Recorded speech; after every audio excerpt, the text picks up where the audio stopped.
आज जो हमारे गेस्ट है यहां पर बैक स्टेज पर, उनकी जो एनर्जी है वो नेक्स्ट लेवल है। वो इंडिया के सबसे पॉपुलर मोटिवेशनल स्पीकर्स में से एक हैं।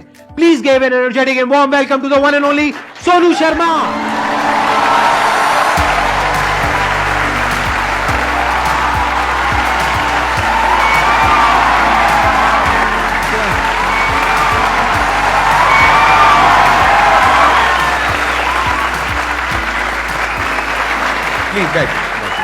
आइए।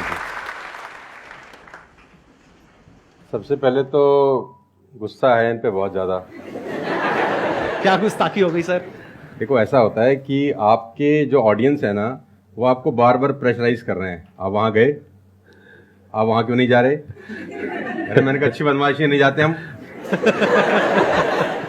तो नाक में दम कर दिया लोगों ने आपकी वजह से। आना ही पड़ा। मतलब इतने मैसेज, अब तो 2-3 दिन से तो धमकी वाले भी आ रहे हैं, जाओगे कि नहीं जाओगे।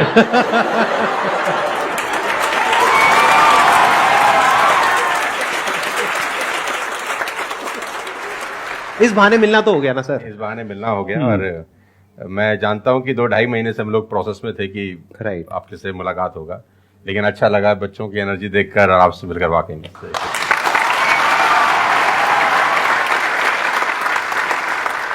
अब बताइए कौन है जो इनसे कुछ क्वेश्चंस पूछना चाहते हैं? मेरा क्वेश्चन ये है कि जब आपका लाइफ का एक स्ट्रगलिंग फेज था, तो उस टाइम पे आपको गिव अप करने का फीलिंग आया होगा, तो उस फीलिंग को हमें कैसे टैकल करना है, या फिर आपने कैसे टैकल किया? देखो, जब आपका वाई बहुत क्लियर होता है ना, तो आप गिव अप कभी भी नहीं करते।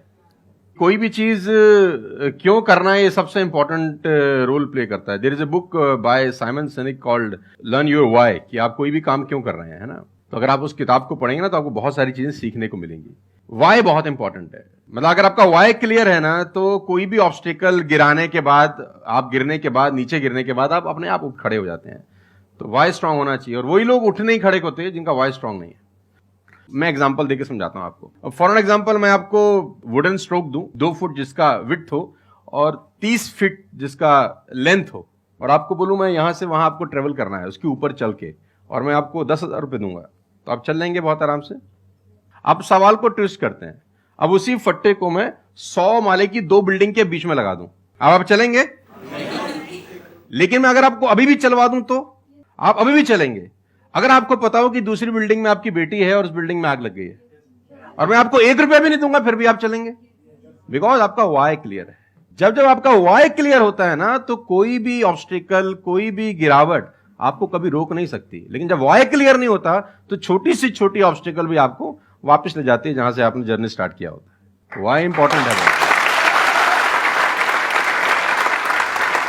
आप सबसे मेरा एक क्वेश्चन है, आप कैसे बनना चाहते हो? जैसे एक होता है कि जरा सा भी कोई थोड़ी सी भी प्रॉब्लम आई तो रोने लग गए, परेशान हो गए। एक ऐसी पर्सनालिटी आपकी हो सकती है कि आने दो, जो आ रहा है आने दो, देख लेंगे, संभाल लेंगे। वो किसके अंदर हो सकता है? जिसने बहुत सारी छोटी छोटी प्रॉब्लम्स को फेस किया है, वही तो बोल सकता है ना आने दो। इस बात को अच्छे से समझ लो कि स्ट्रांग बनते कैसे हैं। स्ट्रांग बनते हैं प्रॉब्लम से, फेलियर से, स्ट्रगल से, सक्सेस से नहीं। सक्सेस से तो दिमाग खराब होता है हम सबका। सच बता रहा हूं आप लोगों को। अभी आप लोगों के लिए सक्सेस बहुत इंपॉर्टेंट है ना। सक्सेस से कुछ नहीं होता है। सक्सेस जब मिल जाती है, हम अपने कंफर्ट जोन में चले जाते हैं और दिमाग खराब हो जाता है, ईगो बढ़ जाती है। बट एक्चुअल में एक इंसान अंदर से जो स्ट्रांग बनता है ना, वो बनता है ठोकरे खा खा करके, प्रॉब्लम्स को फेस करके, स्ट्रगल्स को देख करके। तो आप जितना अभी इस एज में फेलियर्स को देख लोगे, फेलियर से डरोगे नहीं, उतना ही आने वाले 10 साल बाद स्ट्रांग हो जाओगे। With all the respect and regard to everybody, आप देखेंगे कि जो सड़क किनारे बहुत सारे लोग रह रहे होते हैं ना, तंबू वंबू लगा के कुछ सामान बेच रहे हैं टाइप्स, वहां देखना उनके बच्चों का इम्यून सिस्टम बहुत शानदार होता है। वो सर्दी में, जनवरी की सर्दी के अंदर वो नंगाई खेल रहा होगा सर, और हमारा पैम्पर्ड बच्चा ब्लैंकेट के अंदर उसको जुकाम हो जाता है, जरा सा हवा लग जाए ठंडा। तो जो ठोकरे हैं ना, वो आपका इम्यून सिस्टम बहुत अच्छा बना देते हैं। सफलता, सही कह रहे हैं संदीप जी, कि दिमाग खराब करती है। तो ये जो 5-6 साल हैं, फ्रॉम 14 to 20 और 22, यहां तो आदमी की रगड़म पट्टी होनी चाहिए दबा के। मतलब उसके तो खून के आंसू आ जाने चाहिए कि जिंदगी में भगवान ने मुझे क्या दिया है। सही कह रहे हैं, बिल्कुल सही कह रहे हैं। बता रहा हूं अपना। जो मैच्योर लोग रहते हैं, जिनको लगता है कि यार एक कुदरत टेस्ट ले रही है यार हमारा, वो तो खुद ही बोलता है, अगर 2-4 साल कुछ ना हो ना, ऊपर देख के बोलता है कुछ कर नहीं रहे क्या। मुझसे भरोसा उठ गया है क्या? हाँ सही बात है। भेजो कुछ चैलेंज, मैं तैयार हूं कुछ बड़ा मजा करने ही नहीं के आता लिए। उसके बिना मजा ही नहीं हम आता। तो लोग वो हैं कि हम गाड़ी चलाते हैं ना, 4-5 साल स्मूथ चलने लग जाए गाड़ी रोड पे, तो हम गाड़ी रोक के खुद ही खड्डा खोदते हैं सड़क पे। साला इतनी स्मूथ क्यों चल रही है? कोई ना कोई चैलेंज चाहिए यार, मजा नहीं आ रहा यार गाड़ी चलाते हुए।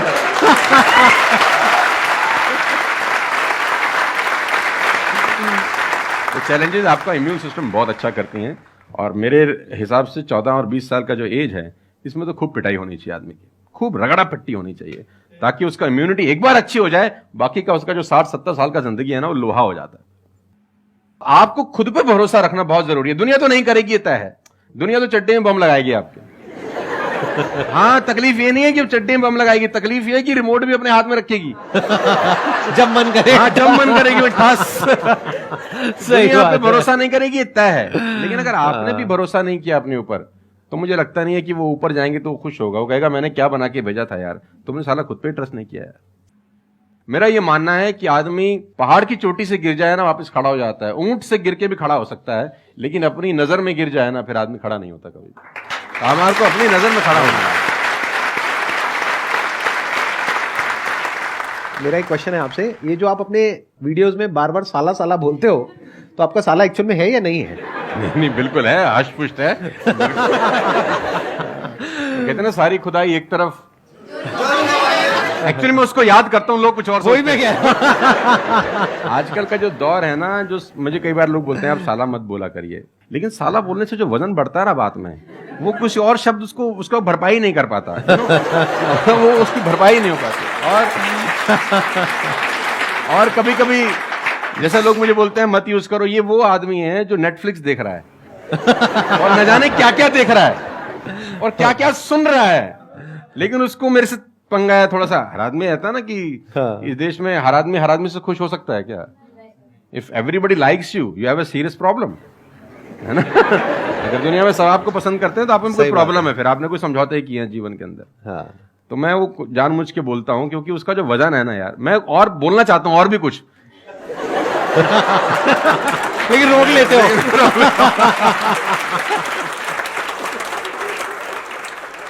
सर मैं क्वेश्चन करना चाहता हूँ कि जैसे लाइफ में सबके लिए सब कुछ क्लियर होती है, नॉलेज सबके पास है, क्लियर कट सब है, सब रास्ते के लिए कि क्या करना है क्या नहीं करना। कुछ चीज़ें उनको रोकती है, पता है उसको भी वो क्या रोकती हैं क्या नहीं रोकती हैं, फिर भी वो चाह के वो बंदा आगे नहीं बढ़ पाता उन चीज़ों को लेके।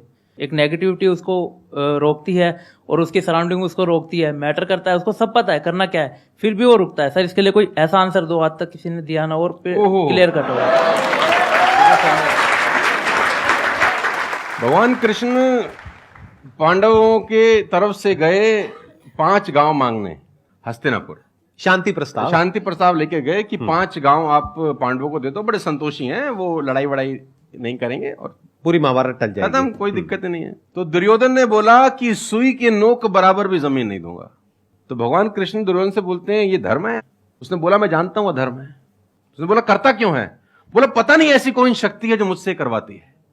ऐसा होता ही नहीं है कि गलत करने वाले को अरे मुझे तो पता ही नहीं था चोरी करना पाप है, नहीं तो मैं करता ही नहीं यार। पता होता है। वो कहता पता नहीं ऐसी कौन सी शक्ति है जो मुझसे गलत कराने को मजबूर करती है और मैं करता जाता हूं। कुत्ता रहता है ना, जो कुत्ता, उससे परफेक्ट एग्जाम्पल नहीं है। कुत्ता अगर रोटी चुरा के कहीं से भागेगा ना, आप ध्यान दीजिए, गौर करिए, कहीं से चुरा के भागे तो वो 3 गली दूर जाएगा, चोरी से खाएगा कि कोई देख तो नहीं रहा, चुरा के लाया है। और अगर कोई मालिक उसको अगर परोसता है, ध्यान से देखना, वो पहले पूंछ उठाएगा, 2 हाथ ऊपर के करेगा, थैंक्स बोलेगा, शुक्रिया अदा करेगा, और जहां परोसी होगी वहीं बैठ के खाएगा। कुत्ते को भी पता है ये ईमानदारी की रोटी है और उस कुत्ते को पता है कि साला बेईमानी की रोटी है, वो 3 गली दूर जाके खाता है। कुत्ते को भी पता होता है क्या सही है क्या गलत है, तो इंसानों को कैसे नहीं पता हो सकता है? सबको पता होता है कि क्या सही होता है और क्या गलत होता है। बहुत बढ़िया। फिर भी लोग करते हैं। ऐसा हो नहीं सकता। Cigarette smoking is injurious to health, everybody knows ना। अब वो 40 साल तक साला चेन स्मोकिंग कर रहा है और उसके फेफड़े खराब हो गए, डॉक्टर ने बोला भाई तेरी वारंटी खत्म है, तू विल शील लिख ले, तू जाने की तैयारी कर ले। और ये डॉक्टर साहब को अगर इनोसेंटली बोल रहे, डॉक्टर साहब मुझे पता होता, भगवान कसम मैं पीता ही नहीं, बोल सकता है ऐसे? नो, उसको पता था। पता होने से कुछ नहीं होता। मैं अपनी ट्रेनिंग में बोलता हूं execution is the most powerful thing. आपको सब पता है, सुबह सैर करने से सेहत अच्छी रहती है, हर किसी को पता होता है। गरीब भी कर सकता है, अमीर भी कर सकता है, चप्पल है तो भी कर सकता है, नाइकी का जूता वाला भी कर सकता है, लेकिन फिर भी नहीं करता ना। पता होने से क्या होता है? कुछ नहीं होता। Execution is important. यहां पर मैं थोड़ा सा ऐड करूंगा इनकी बात में। अब इस प्रॉब्लम को सोल्यूशन क्या है? जैसे फॉर एग्जांपल, एक बार आपको सिगरेट की लत लग गई, तब अगर आप एक क्वेश्चन पूछोगे तो आपके लिए सिगरेट को छोड़ना, अगर मानो आपको 10 साल हो गए सिगरेट पीते हुए, अब एकदम से सिगरेट को छोड़ना बहुत ही मुश्किल है। मैं बोलता हूं आसान है, लेकिन इतना आसान नहीं है, क्योंकि बायोलॉजिकली आपकी जो ब्रेन है वो मांगेगी उस चीज को। अब सिर्फ साइकोलॉजिकली आप क्रेव नहीं कर रहे सिगरेट के लिए, बायोलॉजिकली भी वो क्रेविंग उठेगी अंदर से। जैसे भूख लगती है, प्यास लगती है, वैसे ही निकोटिन मांगेगी आपकी जो ब्रेन है। तो इसका सोल्यूशन क्या है? जब भी कोई गलत काम करने की शुरुआत कर रहे हो, आपको पता है कि वो सही है गलत है, तभी आपने क्वेश्चन पूछा, आपको पता है कि मैं यहां पर गड़बड़ कर रहा हूं। अब वो गड़बड़ क्या हो सकती है? टाइम खराब कर रहा हूं। एक बार आदत पड़ गई टाइम खराब करने की, उसके बाद बहुत मुश्किल हो जाएगा उसको छोड़ना। बहुत लेकिन अगर शुरुआत हो रही है टाइम खराब करने वही की, रोक लिया, वही रोक लिया, पहली सिगरेट पे आप रुक गए, तो बच जाओगे। मैं आपको संदीप जी को ऐड करता हूं। ये बिल्कुल फैंटास्टिक बात बोली इन्होंने, बहुत जबरदस्त बात बोली। एक गुरु और एक चेला कहीं से ट्रेवल कर रहे थे, राइट? कोई जंगल टाइप जगह थी, तो गुरु ने बोला इसको उखाड़ दो। क्या उखाड़ दो? वो छोटा सा पौधा सा लगा था, इतना सा उंगली जितना बाहर आया था। तो बच्चे ने बोला कौन सी बात है, खट से उखाड़ दिया। हाँ। थोड़ा सा और आगे गए तो 2-2.5 फुट का एक छोटा सा पेड़ था। गुरु ने बोला इसको उखाड़ दे। उसने थोड़ा सा जोर लगाया, वो भी उखाड़ दिया।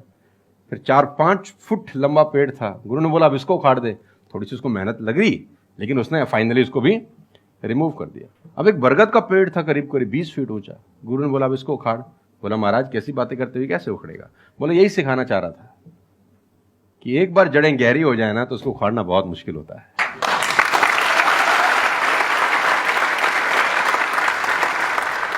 मेरा क्वेश्चन ये है कि जैसे कि हम पढ़ते हैं, आजकल ये हो रहा है कि हम मैक्सिमम हमारा फोकस ये होता है कि हम पढ़ेंगे और ये चीज मतलब जॉब करेंगे, लेकिन ये होता है कि जब वो नहीं होता हमारे से, तो हमें मतलब हमें कुछ बड़ा सोचना चाहिए कि हाँ अब इससे भी बड़ा कुछ हो सकता है, मे बी वो ना हो, कुछ बड़ा मतलब अपनी थिंकिंग को कैसे बढ़ाएं, वॉस करें। देखो, ये जो सोच है ना कि मुझे पढ़ना है और फिर मुझे जॉब चाहिए, ये सोच ही गलत है। अगर आप मुझसे पूछोगे तो मेरे स्टैंड पॉइंट से सोच पता है क्या होनी चाहिए? इतना तगड़ा इंस्ट्रूमेंट हमको मिला हुआ है, ये जो ह्यूमन बॉडी है, इसको एक इंस्ट्रूमेंट की तरह देखो। कितना कमाल का इंस्ट्रूमेंट है, क्या ब्रेन है हमारे पास में, क्या थिंकिंग पावर है, क्या एबिलिटीज है। इसको हम यूज कर रहे हैं किस लिए? सर्वाइव होने के लिए। सर्वाइव तो जानवर भी कर जाते हैं, उसमें क्या बड़ी बात है? तो नॉलेज को यूज करो, यानी एजुकेशन को यूज करो कुछ क्रिएट करने के लिए। माइंडसेट को चेंज करो। अभी क्या एज है? 20 साल, 22 साल। अभी सोचो कि मैं अपनी पूरी लाइफ को क्रिएट करने वाली हूं। 20 साल, 30 साल, 40 साल, 50 साल, अभी पूरी लाइफ पड़ी है। उसको कैसे क्रिएट करना चाहते हो आप? कैसी लाइफ चाहते हो आप? उसको क्रिएट करो, और उस नॉलेज को, उस एजुकेशन को यूज करो उसको क्रिएट करने के लिए। अगर एजुकेशन सिस्टम से वो नॉलेज नहीं मिल रही है तो बाहर से ले लो। इंफॉर्मेशन एज बोलते हैं इसको। इंटरनेट पे भरी पड़ी है नॉलेज, नॉलेज की कहां कमी है? और अपने दिमाग को खोलो। सिर्फ ये लाइफ नहीं है कि मैंने यहां से पढ़ाई करी, उसके बाद में मुझे जॉब लग गई तो मैं सक्सेस हूं, जॉब नहीं लगी तो मैं फेलियर हूं। अरे नहीं, वो समय गया।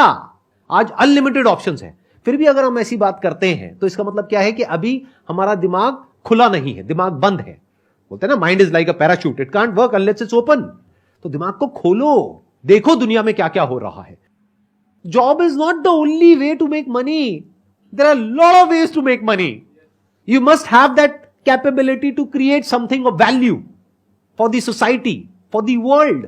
अगर आप ऐसा कुछ कर सकते हो तो दुनिया तैयार है आपको पैसा देने के लिए। आप इसको ऐसे देखो, मैं आपसे एक क्वेश्चन पूछता हूं। आपकी लाइफ में मानो कोई बहुत बड़ी प्रॉब्लम है और वो किसी पर्टिकुलर प्रोडक्ट से या सर्विस से सॉल्व हो जाती है, आप पैसे दोगे या नहीं दोगे? देंगे। दोगे ना? तो और लोग भी तो आपको देंगे। इसी को तो बिजनेस बोलते हैं। मेरा एक वीडियो है, अगर टाइम मिले तो देखना, कि इस दुनिया में जंगल का शेर बनना, सर्कस का नहीं। शेर तो सर्कस में भी रहता है ना। अब वो जो चाबुक वाला ना उसको नचाता है, आग में से भी कूदने को बोलता है तो बेचारा कूद जाता है। उसको सिर्फ सहूलियत ये होती है कि उसको टाइम पे खाना मिल जाता है बस। लेकिन जो जंगल का शेर है उसको कभी मिलता है, कभी नहीं मिलता। उसको रोज हॉन्ट करना पड़ता है। Every day when the sun rises उसको भागना पड़ता है शिकार के लिए, नहीं तो वो शाम का अपना सूर्यास्त नहीं देख सकता, मर जाएगा।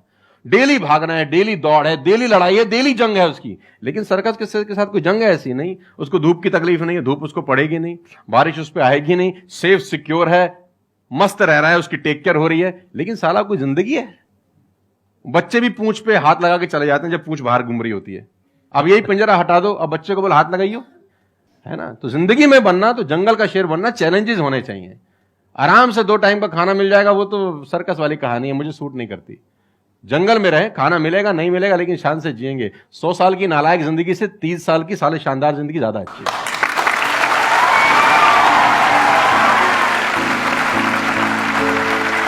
Thank you so much, thank you.